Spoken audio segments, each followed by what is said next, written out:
Have you ever chased after something so desperately that you lost sleep, peace, and even yourself in the process?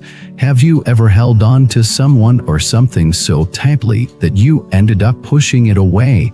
And have you ever noticed that, strangely enough, the very moment you let go, everything you once craved started flowing back into your life?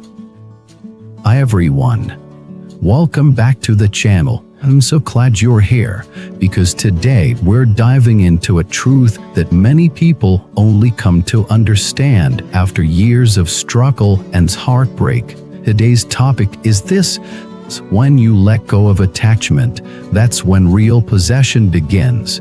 At first glance, it sounds paradoxical. How can giving up bring gain? How can detachment create fulfillment? Stick with me, because by the end of this video, you might just see your life from a whole new perspective. Let me take you into the story of a man I once knew. Let's call him Aaron. He was young, ambitious, and incredibly driven. His dream was to become a millionaire by 30. He worked obsessively, took risks others wouldn't dare, and chased every opportunity with laser focus. But no matter how hard he tried, something always went wrong. Deals collapsed, partnerships failed, and his health started to deteriorate from the stress and lack of rest. His relationship suffered too. His girlfriend left, his parents grew distant, and he was left wondering why his hard work wasn't paying off. One day, completely exhausted, Aaron found himself sitting alone in a park, watching an old man feed birds. There was something peaceful about the man's movements, something almost arid and calm. He struck up a conversation, and Aaron vented about how unfair life had been. The old man listened patiently, then said something that Aaron would never forget. "You're chasing so hard. Your hands are clenched shut. How can life put anything new into closed fists?" It hit him like a wave. He realized that in his desperation to succeed, he was suffocating every opportunity with his fear, his control, and his obsession. From that moment on, Aaron decided to shift. He still worked hard, but he released the tight grip. He stopped tying his identity to the outcome. He started enjoying the process, trusting that things would fall into place as they should, and almost magically, they did. The more he relaxed, the more his business grew. The more he let go, the more life responded with abundance. What changed? Not his intelligence, not his skills, just his mindset.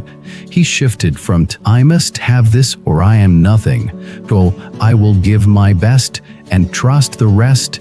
That's the power of letting go. Letting go is not giving up. It's not passive resignation.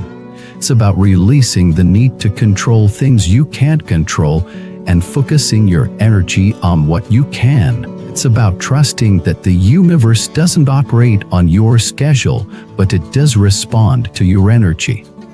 Now, you might be thinking, does this mean I should stop trying, stop caring? Absolutely not. Letting go doesn't mean apathy. It means freedom. It means showing up fully, doing your part, but detaching your happiness from the outcome. Here's another story, this one about love.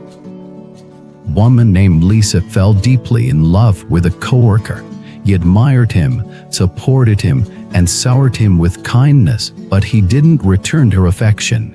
Instead, he started dating someone else. Lisa was devastated.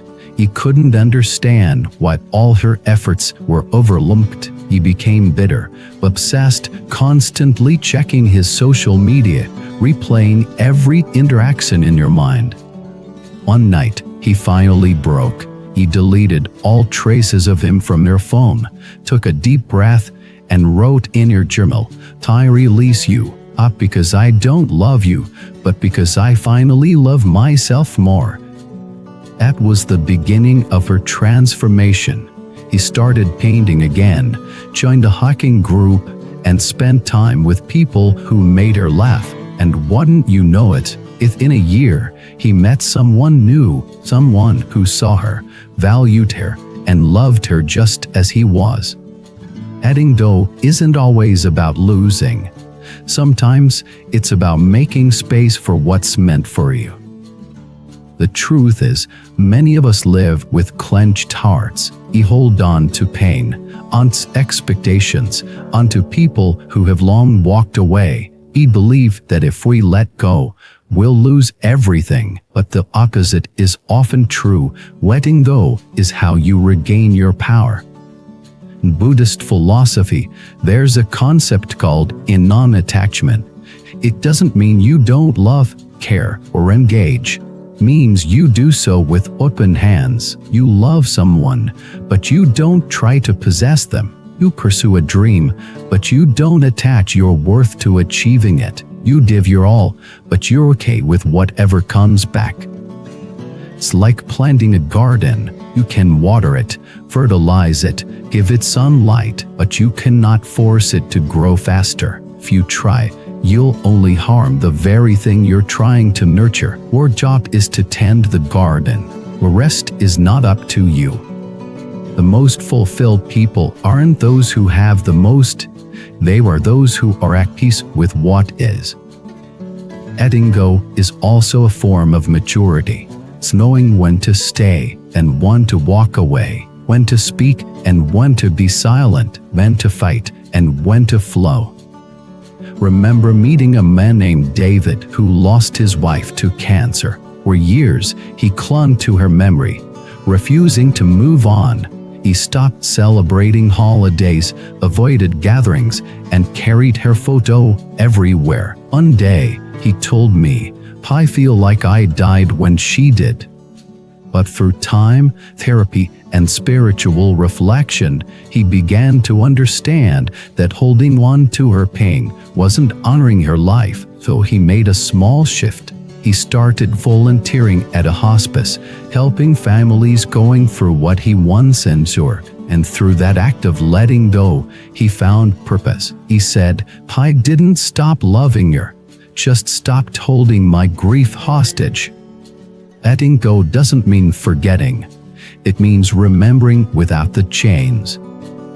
And sometimes, letting go means letting go of the version of you that you no longer need. The fearful virgin, the angry virgin, the one who lived for validation, the one who clung to pain because it was familiar. You don't need to be the person you were in survival mode anymore. You are allowed to evolve, release, rest.